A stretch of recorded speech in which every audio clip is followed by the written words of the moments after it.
Ya, selamat sore teman-teman. Kembali lagi di podcast kami, podcast ekologi.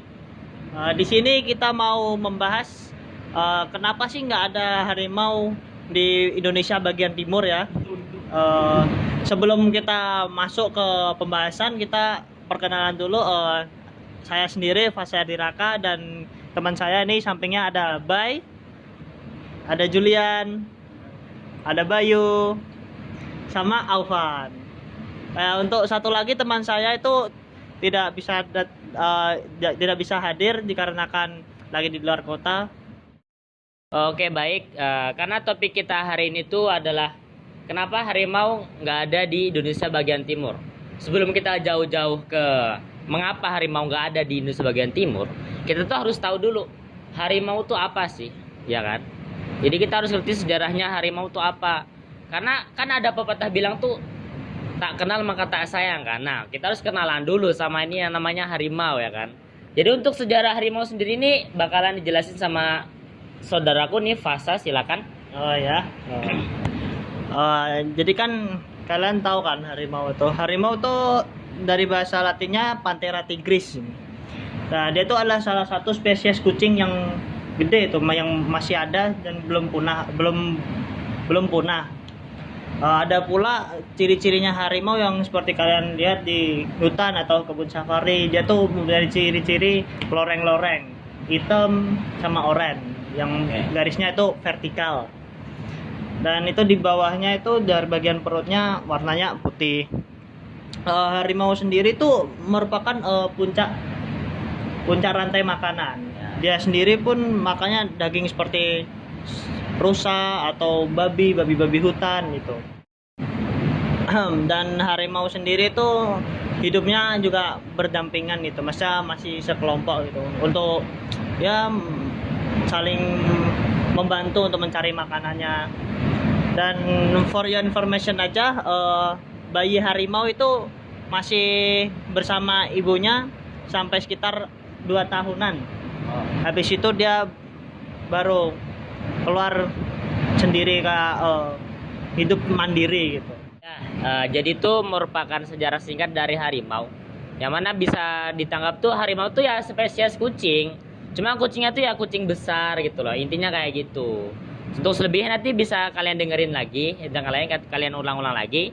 Terus habis itu setelah kita bahas tentang sejarah harimau, mulailah kita bahas tentang juga kepunahan atau distribusi harimau yang ada di Indonesia. Ya, untuk jenis-jenis distribusi harimau di Indonesia itu secara umumnya harimau di Indonesia itu ada 3 spesies. Yang pertama tuh ada harimau Bali atau bahasa Latinnya itu Panthera tigris balica. Kemudian yang kedua tuh ada harimau Jawa atau bahasa Latinnya tuh Panthera tigris sondaica. Dan yang terakhir tuh harimau Sumatera atau yang bahasa Latinnya tuh Panthera tigris sumatrae. Iya, Anda tahu itu. Oke. Untuk distribusinya di Indonesia tuh yang paling lama atau yang paling lama udah hidup itu ada harimau Bali. Untuk spesiesnya tuh sampai saat ini dia udah punah ya. Dia tuh udah dinyatakan punah udah dari abad ke-17.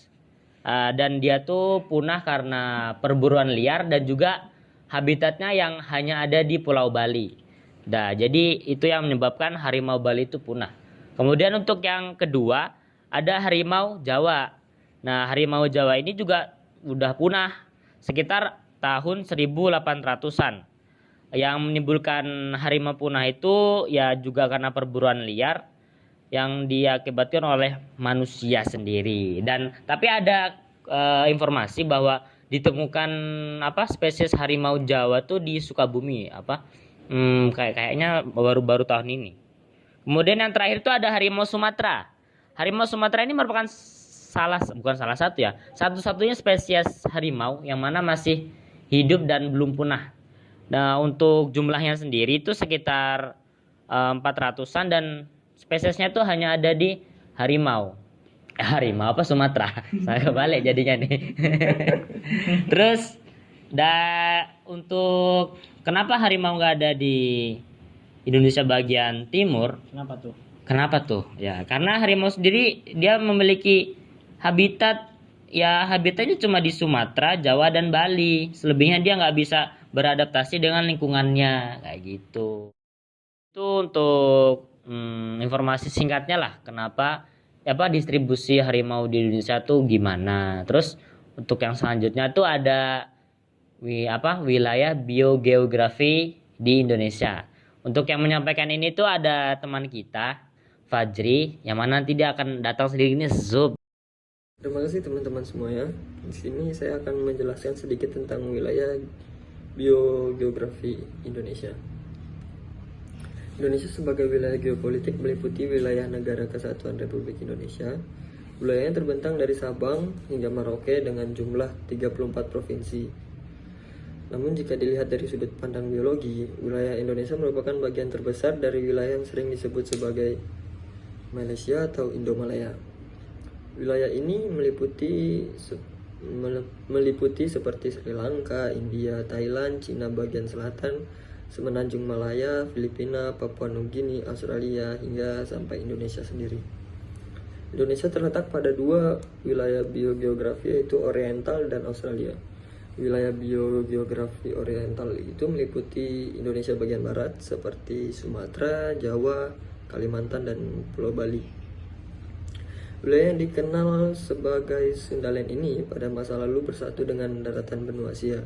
Sementara itu, wilayah yang meliputi Indonesia bagian timur seperti Papua dan beberapa pulau kecil di sekitarnya merupakan bagian dari Australia dan pulau-pulau yang muncul dari dasar laut. Uniknya sendiri, wilayah seperti Sulawesi, Nusa Tenggara, dan Maluku tidak termasuk dalam kedua wilayah biogeografi. Pulau-pulau tersebut malah memiliki perpaduan karakteristik wilayah biogeografi tersebut. Wilayah inilah yang dikenal sebagai Walasi, merujuk pada ilmuwan Inggris Alfred Russel Wallace yang melakukan penelitian di Nusantara sendiri sekitar 160 tahun yang lalu. Mohon maaf, saya ketika podcast ini saya tidak sedang berada di Jogja, ada keperluan mendadak sehingga saya harus pergi keluar kota. Mohon maaf semuanya. Terima kasih. Baik, terima kasih Fajri untuk penjelasannya tuh sangat-sangat baik dan apresiasi lah, dan semoga kamu di sana bisa menjalankan pekerjaannya. Amin. Ya, amin. Menjadi bacaan gini kan. Baik, untuk selanjutnya tadi kan kita udah bahas biogeografi Indonesia. Nah, selanjutnya kita nih bahas sejarah tektonis Indonesia. Sejarah tektonis Indonesia. Nah, langsung aja ini kita persilahkan. Nah, Aufan. Ya, jadi kira-kira 250 juta tahun yang lalu, sebagian besar kerak benua di bumi merupakan satu masa daratan yang dikenal sebagai Pangea. Jadi begitu. Kemudian 200 juta tahun yang lalu, selama periode Trias, Pangea itu terpecah menjadi dua benua besar, yaitu Laurasia, yang sekarang terdiri dari Amerika Utara, Eropa, sebagian Asia Tengah, dan Asia Timur, dan Gondwana yang terdiri dari Amerika Selatan, Afrika, India, Australia, dan bagian Asia lainnya. Bagian-bagian dan dua benua besar ini kemudian terpecah-pecah dan hanyut hingga bertubrukan dengan bagian yang lain. Kepulauan Indonesia berkaitan erat dengan perkembangan tektonik kepulauan yang berasal dari proses lempeng tektonik. Berdasarkan klasifikasinya, Kepulauan Indonesia terbentuk dari tiga hasil pergerakan lempeng besar, yaitu lempeng Pasifik di sebelah barat, lempeng Samudra Hindia di sebelah selatan, dan lempeng Asia di sebelah utara. Aktivitas lempeng besar tersebut telah terjadi sejak zaman Neogen atau sekitar 50 juta tahun yang lalu. Dan hingga sekarang ketiga lempeng tersebut masih aktif, yang seringkali menyebabkan adanya guncangan gempa bumi yang berskala ringan hingga berat. Maka dari itu, Kepulauan Indonesia terletak pada jalur lempeng samudra dan benua, di mana lempeng-lempeng tersebut beraktivitas layaknya ban berjalan atau conveyor belt, dan lempeng-lempeng tersebut dipisahkan oleh adanya suatu batas lempeng yang bersifat pergerakannya adalah konvergen atau saling bertumbukan, dan divergen atau sebar pisah. Nah, akibat dari aktivitas lempeng tersebut, maka tidak mengherankan jika kepulauan Indonesia sering mengalami gempa bumi dan letusan gunung berapi. Di mana dari dua aktivitas alam ini menyebabkan beberapa hal, yaitu terbentuknya pulau-pulau baru, adanya deformasi atau perubahan struktur geomorfologi di sejumlah wilayah Indonesia, adanya likuifaksi atau tanah ambles dan pergeseran tanah, dan adanya perubahan topografi permukaan wilayah di Indonesia. Oke, tadi itu kan udah ada penjelasan untuk yang sejarah lempeng tektonis yang ada di Indonesia. Pokoknya intinya bertubruk-tubrukan gitulah ya, benua antar benua, nanti jadinya benua Mediterania, Indonesia, Australia, Cina, gitu pokoknya ya. Bisa kalian jelaskan tadi itu. Selanjutnya kita akan bahas itu zaman es di Indonesia. Jadi di Indonesia tuh pernah ada zaman es. Meskipun, wih dingin banget. Ya, jadi Indonesia tuh pernah melalui zaman es. Nah, untuk lebih lanjutnya langsung aja kita alihkan ke Bayu. Ya, saya akan menjelaskan zaman es yang ada di Indonesia. Jadi pada tahun 18.000 tahun yang lalu itu Indonesia itu memasuki zaman es. Ya walaupun dulu di Indonesia itu tidak ada salju ya. Sampai sekarang juga gak ada salju sih. Gara-gara Indonesia itu berada di Khatulistiwa. Yang membuatnya itu pada zaman es itu di Indonesia tetap hangat dengan suhunya itu yang berkisar antara 5 derajat sampai 10 derajat Celcius. Jadi gak bakal ada salju tuh di Indonesia. Dan pada waktu zaman es itu di Indonesia itu air lautnya itu nggak setinggi sekarang sih. Dulu itu turun sekitar 120 meter.